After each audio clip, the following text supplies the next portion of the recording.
जय श्री कृष्ण। आप सुन रहे हैं कृष्णा कृष्णा चैनल पर श्री भागवत महापुराण की दिव्य कथा। आज हम सुनेंगे द्वारका में श्री कृष्ण का राज्योचित स्वागत। एक ऐसी कथा जहां प्रेम, भक्ति और आनंद की गंगा प्रवाहित होती है। तो आइए श्रद्धा से सुनते हैं भगवान श्री कृष्ण के द्वारका आगमन की मंगल कथा। सूत जी कहते हैं, जब भगवान श्री कृष्ण अपने समृद्ध अनर्त देश में पधारे तो वहां के लोगों की विरह वेदना शांत हो उठी। भगवान ने अपने दिव्य कर कमलों से में उन्हें धारण किया और जब उन्होंने उसे फूंका 5 जन्य नामक शंख को, तो वह शंख उनके अधरों की लालिमा से लाल हो उठा। दृश्य ऐसे प्रतीत हुआ मानो लाल कमल पर कोई राजहंस बैठा मधुर स्वर में गाना गा रहा हो। वह शंख ध्वनि इतनी दिव्य थी कि वह संसार के भय को भी भयभीत कर देती थी। उसे सुनकर द्वारका की सारी प्रजा अपने प्यारे प्रभु के दर्शन को नगर से बाहर दौड़ पड़ी देखने के लिए। भगवान श्री कृष्ण आत्मा राम हैं, समय में पूर्ण हैं, समय में आनंदित हैं। फिर भी जैसे लोग श्रद्धा से सूर्य को अर्घ्य देते हैं, वैसे ही द्वारकावासियों ने भगवान का स्वागत किया। अनेक उपहारों और भेंटों से उनके मुख से खिल उठे थे। वाणी गदगद हो उठी। सबने कहा, जिनकी वंदना ब्रह्मा, शंकर और इंद्र भी करते हैं, आप ही हमारे माता पिता, सहृदय स्वामी और सद्गुरु हैं। आपकी कृपा से ही हम कृतार्थ हैं। श्री कृष्ण मुस्कुराते हुए सब पर कृपा की वर्षा करते हुए द्वारका में प्रवेश करते हैं। द्वारका जो नागों की पातालपुरी की तरह सुरक्षित थी, मधुर भोज, कुकर, अंधक और वृषि वंशीय वीरों से सुसज्जित थी। नगर को दिव्य पुष्पों और ध्वजों और तोरणों से सजाया गया। राजमार्गों पर सुगंधित जल से सिंचन हुआ और स्वागत के लिए चारों ओर अक्षत, पुष्प और फल बिखेरे गए थे। हर घर के द्वार पर कलश, दीप और मंगल सामग्री रखी गई।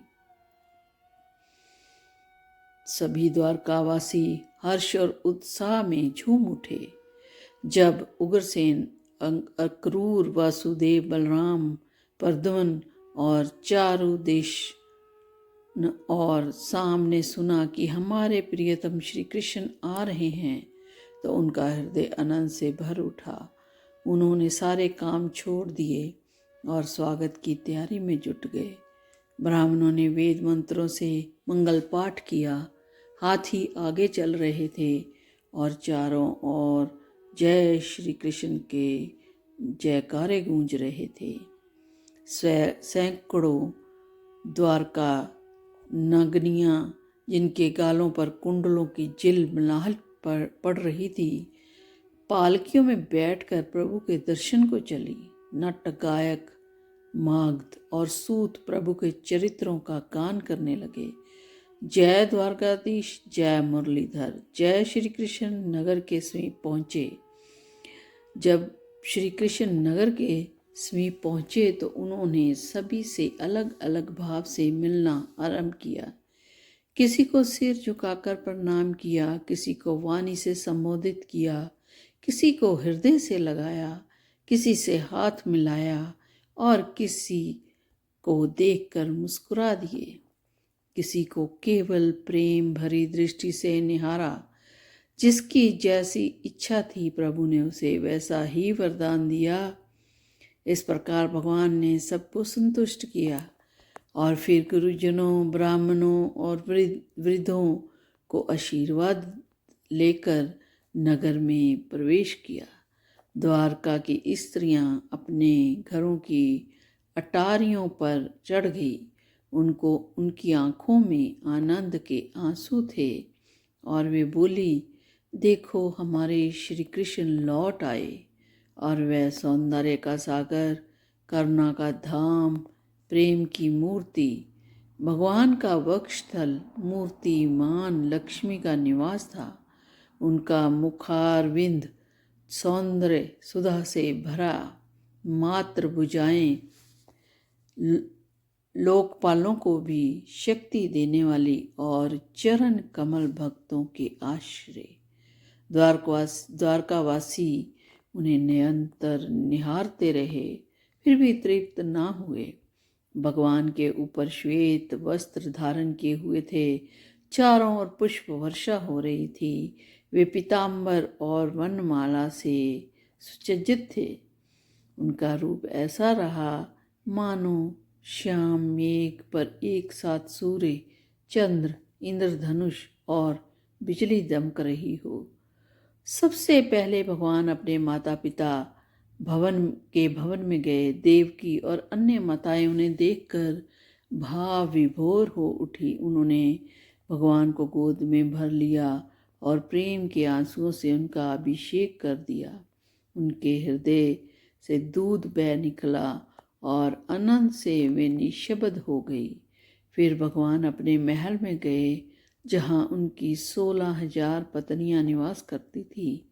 जब रानियों ने अपने प्राणनाथ को देखा, उनके हृदय आनंद से भर उठे। वे ध्यान त्याग कर उठ खड़ी हुई। संकोच से उनके मुख पर लाली छा गई।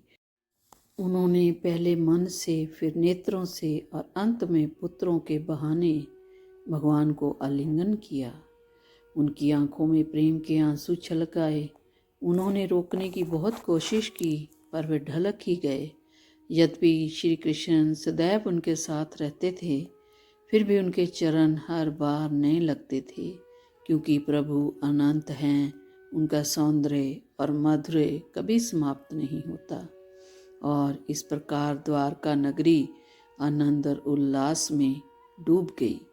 प्रभु श्री कृष्ण का यह दिव्य आगमन आज भी हर भक्त के हृदय में गूंजता है। जय द्वारकाधीश श्री कृष्ण भगवान की जय। यदि आपको ये कथा भाव विभोर लगी तो कृष्णा चैनल को लाइक, शेयर और सब्सक्राइब जरूर करें। आपके कमेंट्स में जय श्री कृष्ण लिखें, ताकि यह दिव्य कथा हर घर तक पहुँचे। हरि बोल, हरि बोल, हरि बोल।